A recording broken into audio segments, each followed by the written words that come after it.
ये आकाशवाणी है। प्रस्तुत है कार्यक्रम सुर्खियों में। इसके अंतर्गत सुनिए सरकार द्वारा लैपटॉप और कंप्यूटर आयात के प्रतिबंध पर चर्चा। इसमें भाग ले रहे हैं IT विशेषज्ञ जितेंद्र कुमार जैन। कार्यक्रम का संचालन कर रहे हैं मनोज पाठक। केंद्र सरकार ने कल तत्काल प्रभाव से लैपटॉप, टैबलेट और पर्सनल कंप्यूटर के आयात पर प्रतिबंध लगाने की घोषणा की। सरकार की ओर से जारी एक अधिसूचना में बताया गया कि इन सामानों के आयात की अनुमति प्रतिबंधित आयातों के लिए वैध लाइसेंस पर ही दी जाएगी।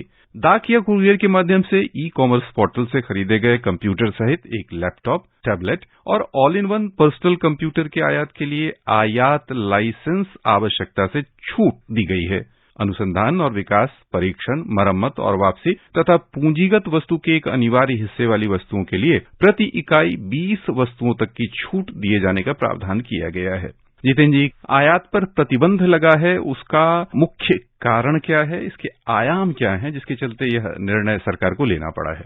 देखिए, इसके दो मुख्य कारण हैं। एक तो है कि भारत के जो आर्थिक हित हैं उनकी रक्षा करना, और भारतीय नागरिकों की जो डेटा की सुरक्षा है, जो भारत की एक तरह से आप कहेंगे जो सुरक्षा नीति है, उसके अनुरूप इस कदम को उठाया गया है। और ये एक तरह से कोई आश्चर्यजनक कदम नहीं है। अगर आप पिछले 3 साल के अंदर देखें तो गालवान घाटी के बाद ये बहुत बड़ा एक बहस का मुद्दा बना था कि भारत के अंदर जो टेलीकॉम सेक्टर है और जो इलेक्ट्रिक सेक्टर है, एनर्जी सेक्टर है, वहां पे जो उपकरण लगे हुए हैं हमारी पावर ग्रिड्स के अंदर, हमारे टेलीकॉम सेक्टर के अंदर, संसाधनों के अंदर, उसके ऊपर बहुत बड़ा हिस्सा उनमें एक ऐसा है जो चीन से आयात किया गया है। चीन से ही चीनी कंपनियों का उसमें रिमोट अपडेट होता है, और कहीं ना कहीं एक बहुत ज्यादा साइबर सुरक्षा के सवाल उसके ऊपर उठ रहे थे। और ये पूरे विश्व के अंदर भी देखा गया कि बाहर के देश अपने राजनीतिक हितों को साधने के लिए, अपने सैन्य हितों को साधने के लिए, साइबर अटैक करने के लिए, सेवाओं को बाधित करने के लिए साइबर हमलों का इस्तेमाल कर रहे थे। और ऐसे के अंदर अगर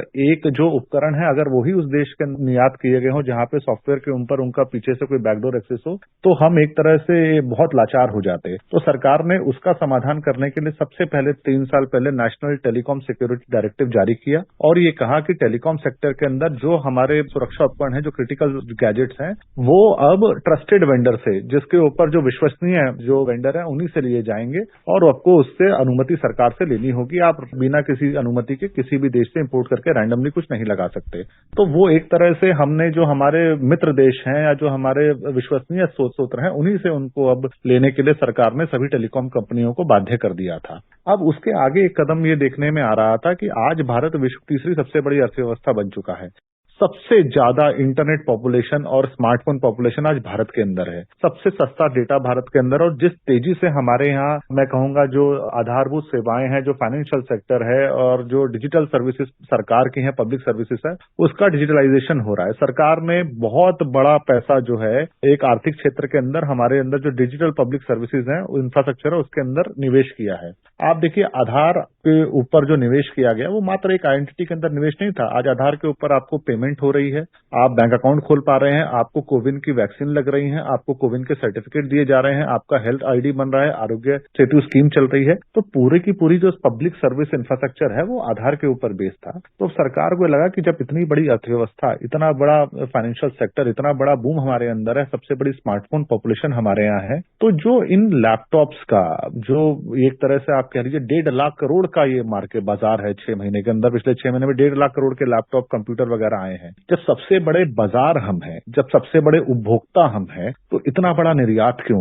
क्या हमारे देश के अंदर ये काबिलियत नहीं है कि हम ये लैपटॉप और कंप्यूटर अपने यहाँ बना सकें? कल मोदी जी ने सेमिकॉन कॉन्फ्रेंस, कंडक्टर की कॉन्फ्रेंस गुजरात में थी, यहाँ पे भी कहा कि हम पूरी कोशिश कर रहे हैं कि मदरबोर्ड भी यहाँ पे बने। जब तक ये नहीं हो पाता तब तक सरकार ने अब ये फैसला लिया है कि पहली बात, हम आत्मनिर्भरता को, भारत के अंदर उत्पादन को बढ़ावा देंगे। उसके लिए अब इन चीजों को हमने इंपोर्ट कंट्रोल रेस्ट्रिक्टेड लिस्ट के अंदर ले आए हैं। जब तक सरकार से आप लाइसेंस नहीं लेंगे, आप इनका निर्यात नहीं कर सकते, और आप भारत के अंदर इसके अंदर आप उत्पादन कीजिए। अगर आपको निर्यात करना है तो भारत सरकार से आपको अनुमति लेनी होगी, और ये सिर्फ जो आपके विश्वसनीय मैत्रिक देश हैं, वो यह सूत्र है, वहीं से आप इसको ला पाएंगे। तो मुझे बड़ा ये लग रहा है कि इसमें आर्थिक हित तो सधेंगे, अर्थव्यवस्था हमारी ऊपर उठेगी, आत्मनिर्भर भारत बनेगा, मगर साथ साथ जो हमारी हमारी राष्ट्रीय सुरक्षा के हित थे, जहां सीधा सीधा अगर हम बेबाक रूप से कहें तो चीन से जुड़े सामान का जो खतरा भारत के ऊपर मंडरा रहा था, उसके ऊपर भी अब अंकुश लग जाएगा। यहाँ पर एक आम उपभोक्ता के नजरिए से मैं समझना चाहूँ कि क्या तत्काल कंप्यूटर लैपटॉप के दाम बाजार में बढ़ जाएंगे, क्योंकि इस तरह के कदम जब उठाए जाते हैं सरकार की ओर से तो सीधे जो वेंडर होते हैं वो सामान की आपूर्ति घट गई इसलिए दाम बढ़ गया ऐसा कहते हैं। तो श्रोताओं के कहने के हित में संभव है, ऐसा संभव है कि 2-4 महीने ऐसा हो, मगर ये कोई बहुत इसमें ज्यादा फर्क नहीं पड़ेगा, क्योंकि देखिए जो आम उपभोक्ता है, आज पिछले 4-5 साल में हमारा सबका अनुभव है, हम ज्यादातर मोबाइल फोन अब हम दुकानों पर जाकर नहीं खरीदते, हम ऑनलाइन ऑर्डर करते हैं। वैसे लैपटॉप भी हम बहुत कम हम दुकानों पर जाते हैं, ऑनलाइन जो पोर्टल है उन्हीं के थ्रू खरीदते हैं। और इसके लिए सरकार ने ये प्रावधान भी रखा है कि अगर आप एक लैपटॉप या एक कंप्यूटर या एक तरह का कोई डेस्कटॉप पीसी अगर आप ऑनलाइन वेब पोर्टल से कहीं से आप ऑर्डर करके अगर कर रहे हैं और वो अगर इम्पोर्ट हो रहा है, तो वो इस पूरे इम्पोर्ट रिस्ट्रिक्शन से बाहर है। उसके लिए आपको किसी भी तरह के किसी भी इम्पोर्ट लाइसेंस की अनुमति की जरूरत नहीं है। तो आम आदमी जो अपने लिए खरीद रहा है उसके लिए कोई इसके ऊपर खतरा नहीं है।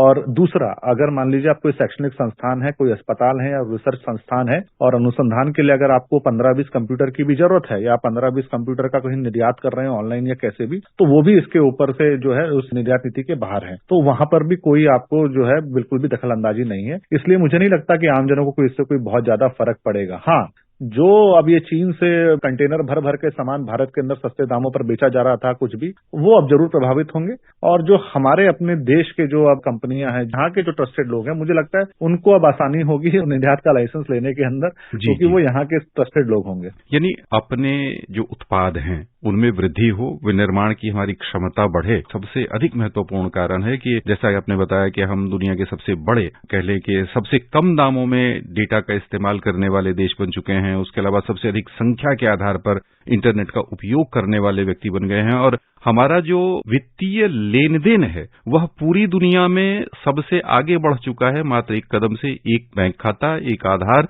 और एक कह लें कि मोबाइल, इसके माध्यम से तो हमारा डेटा बाहर ना जा सके, क्या हम माने कि मुख्य रूप से उसी दिशा में यह है। और जो दूसरे देश के जो हैकर्स हुआ करते हैं वह हम पर प्रभाव ना डाल सकें, कहीं ये भी इस फैसले में निहित है सरकार का आशय? नहीं, वो तो होगा ही होगा। देखिए, हैकर दो तरीके से, एक तरह से साइबर हमले होते हैं। एक तो आप सॉफ्टवेयर को कोई हैक कर रहे हैं, कोई वेबसाइट आपने गिरा दी या किसी डेटाबेस को आपने हैक किया, उसमें उनके स्किल की जरूरत होती है, कोई आप लूपहोल ढूंढते हैं। दूसरा है जो मैन्युफैक्चरर है, तो वही जानबूझ के अगर कोई बैकडोर छोड़ दे। और देखिए, आप इस बात को समझिए, चीन में जो ज्यादातर कंपनियां ये काम कर रही हैं, वैसे भी प्रवर्तन निदेशालय ने उसके ऊपर हवाला के इन सबके आरोप लगाए हैं कि किस तरह से ये जो है मतलब कानून का पालन नहीं करती। आप अमेरिका की अदालतों में देख लीजिए, FBI, CIA की मल्टीपल चार्जशीट वहां पे हैं, जहां पे किस तरह से कंपनियां पेटेंट चोरी कर रही थी, आपकी टेक्नोलॉजी चोरी कर रही थी। ये कंपनियां सरकार के एक अंग की तरह काम करती हैं, ये कोई अलग प्राइवेट सेक्टर नहीं है। चीन के अंदर पब्लिक प्राइवेट सेक्टर में कुछ फर्क नहीं है, सब सरकार के अंतर्गत है, वहीं के कानूनों के अंतर्गत है और सरकार का एक अभिन्न अंग बन के वो काम करते हैं। और सरकार भी वहां पे कोई लोकतांत्रिक तरीके से चुनी हुई सरकार नहीं है, एक पार्टी की सरकार। और वहां की जो सेना भी है, उसकी जो एलिजेंस है वो देश की सत्ता के या सरकार के प्रति नहीं है, वो पार्टी के प्रति है। तो जहां पार्टी कंपनी चलाएगी, पार्टी ही सेना चलाएगी और पार्टी इस तरह के भारत के बॉर्डर पे हमले करेगी और इन कंपनियों का सामान यहाँ पर आएगा, बिकेगा और आप उनमें कोई बैकडोर छोड़े। चीन के 250-300 मोबाइल ऐप्स को बैन किया, इस तरह से ये भी सुरक्षा की दृष्टि से उठाया गया एक अच्छा कदम है। और अगर बहुत सरल भाषा में, सीधी भाषा में, सपाट बात में, एक लाइन में कहा जाए तो सीधी बात यह है कि एक सबसे बड़ा बाजार अगर हम हैं तो फैक्ट्री हमारे यहाँ लगेगी। अगर आपको बेचना है तो फैक्ट्री यहाँ लगाइए और दुश्मन देशों से सामान यहाँ नहीं आएगा।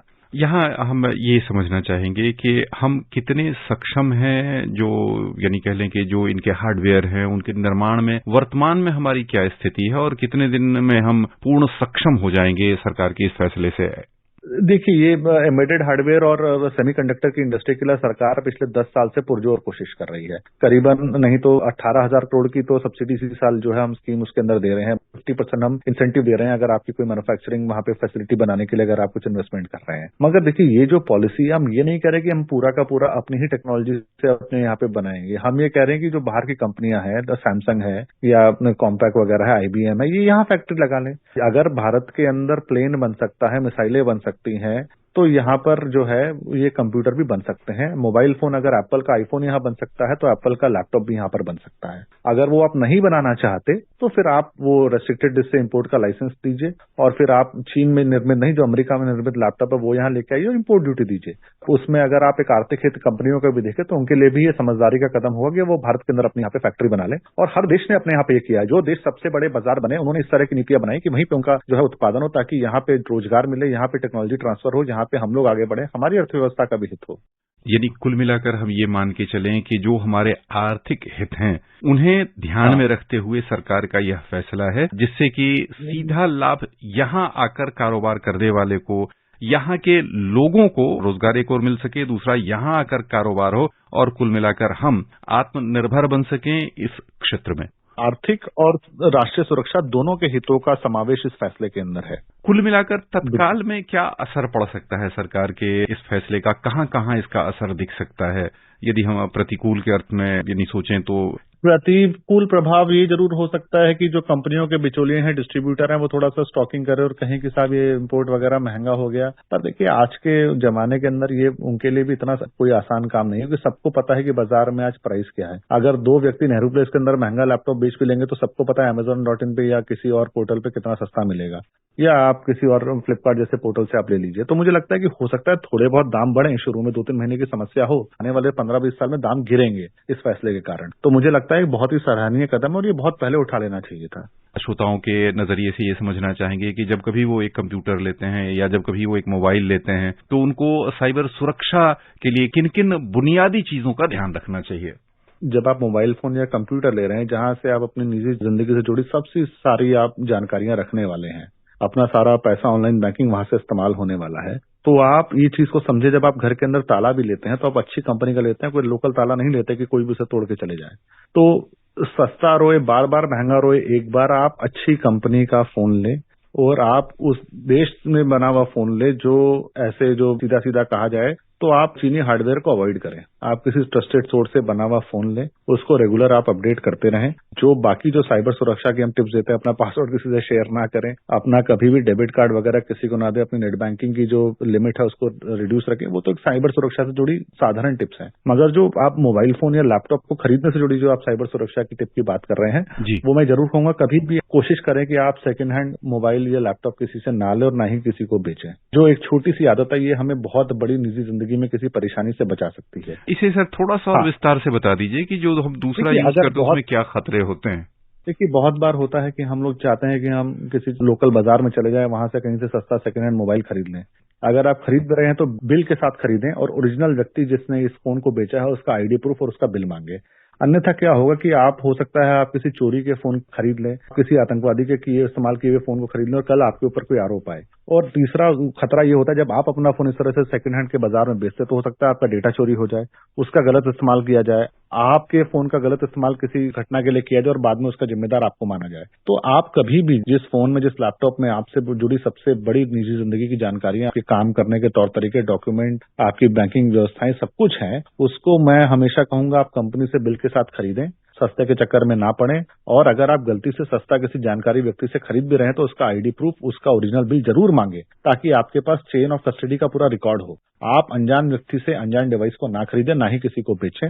मैं हमेशा इस बात को कहता हूँ।